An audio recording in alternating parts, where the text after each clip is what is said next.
नमस्कार दोस्तों, मैं कुणाल स्वागत करता हूं आपका अपने चैनल अल्ट्रा फिनोम में।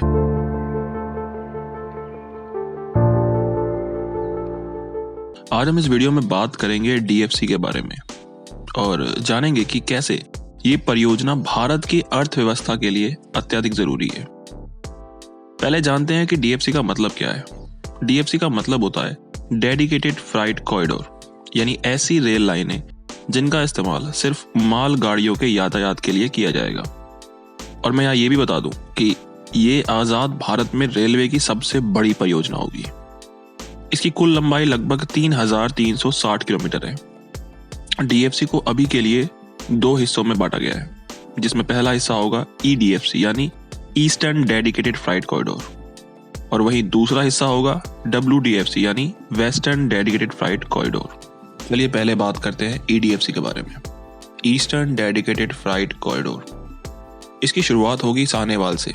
ये एक शहर है जो पंजाब के लुधियाना में स्थित है, और ईडीएफसी का अंतिम चरण होगा दांकुनी में, जो कि पश्चिम बंगाल में आता है।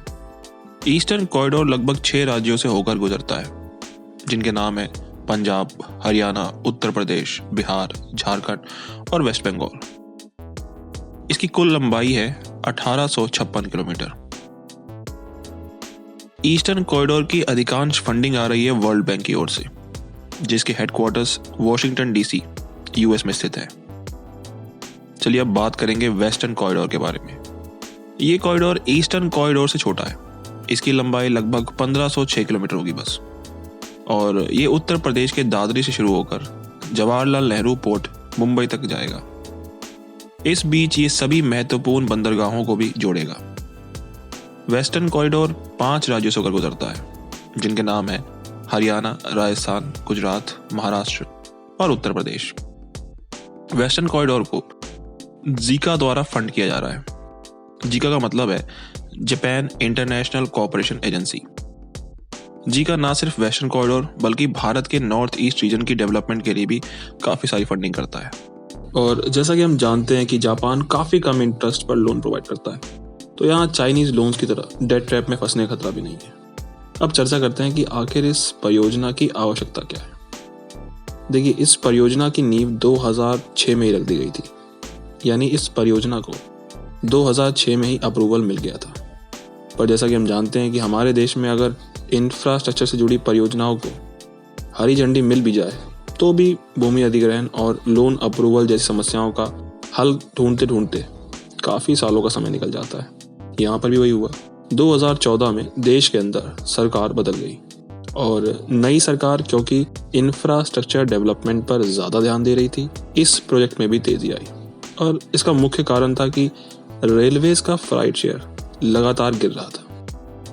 यानी जब कंपनीज अपने माल को देश के अलग अलग हिस्सों में सप्लाई करती हैं, तो उसे सप्लाई करने के लिए वो रेलवेज को छोड़कर सड़कों का इस्तेमाल कर रही थी या शिप्स का, जिससे रेलवेज की प्रॉफिटेबिलिटी लगातार डिक्रीज हो रही थी। जहां फ्राइट शेयर का आंकड़ा 1951 में 85% था, वही 2015 में यह गिरकर महज 33% रह गया था रेलवेज के लिए।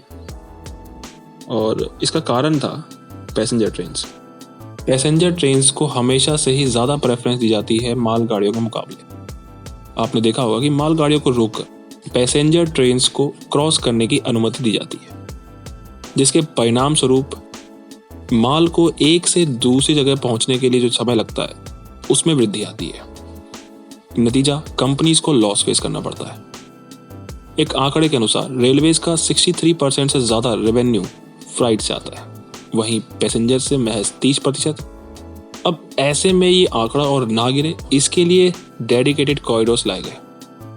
इन कॉरिडोर्स की वजह से एक मालगाड़ी की औसत रफ्तार, जो कि अभी 25 किलोमीटर पर आवर पर है, ये बढ़कर 70 किलोमीटर पर आवर तक हो जाएगी, जिससे ना सिर्फ समय कम लगेगा बल्कि रेलवेज की फ्राइट कैपेसिटी यानी माल ढोने की क्षमता में भी वृद्धि आएगी।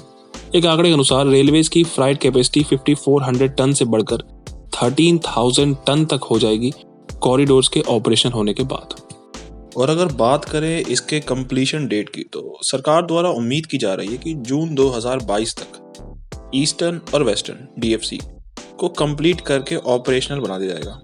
और सिर्फ यही नहीं, ईस्टर्न और वेस्टर्न कॉरिडोर DFC प्रोजेक्ट का बस पहला फेज है। इसके बाद सरकार DFC प्रोजेक्ट के अंतर्गत कुछ और प्रोजेक्ट्स प्लान कर रही है, जैसे नॉर्थ साउथ कॉरिडोर, ये दिल्ली और तमिलनाडु के बीच में जाएगा। ईस्ट वेस्ट कॉरिडोर, इस कॉरिडोर का निर्माण वेस्ट बंगाल और महाराष्ट्र के बीच होगा। ईस्ट साउथ कॉरिडोर, ये वेस्ट बंगाल और आंध्र प्रदेश के मध्य बनाया जाएगा। साउथ साउथ कॉरिडोर, तमिलनाडु और गोवा के बीच। तो आशा करता हूँ कि DFC प्रोजेक्ट के ऊपर ये वीडियो आपको पसंद आया होगा। फिर मिलेंगे नेक्स्ट वीडियो के साथ।